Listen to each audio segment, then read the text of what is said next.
I was born into a family that was not too religious. My grandmother was Buddhist, so that was what we practiced at home, burning joss sticks, joss papers, praying in front of the altar, etc. At the same time, my parents enrolled me into a convent where I was exposed to Catholicism.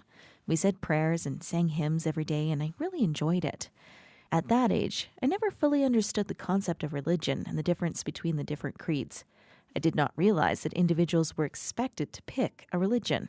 In fact, I thought that God was one and the same, and whether burning joss sticks or singing hymns, it was just the different means we had to reach the same God we all shared. The young me thought that everyone shared the same God, but we just communicated with him in our own ways. During my teenage years, I developed my intellectual domain tremendously. I developed a strong interest in science. Science was the most amazing thing to me. It explained many of the things that I never knew about so perfectly. Every time I learned something new, it was like something clicked. A piece of puzzle would fit, and I could visualize how everything came together. Oddly, though, there was a particular part of my learning where this process failed me and did not give me the same satisfaction. And that was when we learnt about the creation of the universe and the origin of life. No matter how I tried to understand and internalize the Big Bang Theory, it was not intuitive to me. It did not feel right. Likewise, when we were taught that all species on Earth originate from a single cell, it did not sit right with me. There was no click, no fitting of the puzzle, no images and visions in my head. All that laid flat on the paper. This time, I was not filled with satisfaction, but doubt. That bothered me, and I never knew why. Naturally, my love for science drove me to take a science course in university.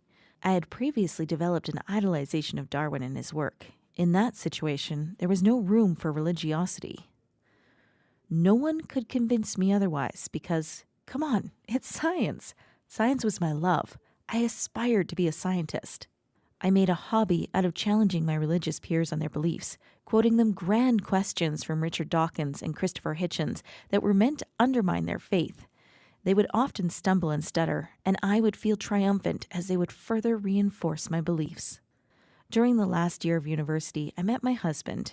Admittedly, I had little to no interaction with any Muslims in the past 2 decades of my life. He was the first Muslim I met. I knew absolutely nothing about Islam. Since he thought to introduce Islam to me, I thought, why not ask him the questions I used to ask my religious friends? It stumped them, so it should stump him too. To my surprise, he gave me very assured answers, unlike the friends I had stumped previously. Since I know nothing about Islam, I thought to give him a chance. Okay, so when you're in the mosque, what statue do you pray to? There is no statue. We pray to God. Then what do you pray to? God. Oh, okay. So who's your God? Who's the Muslim God? What's his name? He's not a Muslim God.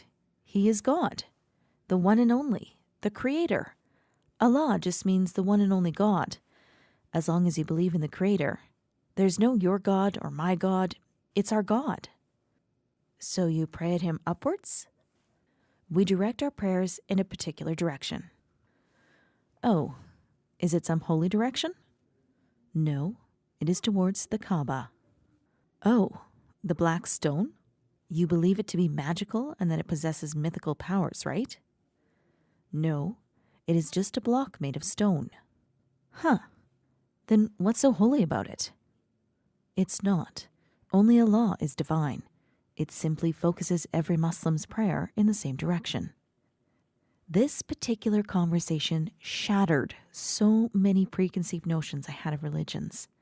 Admittedly, I never bothered to deep dive into any when I was younger, but the aspects I thought were illogical were so elegantly addressed in Islam.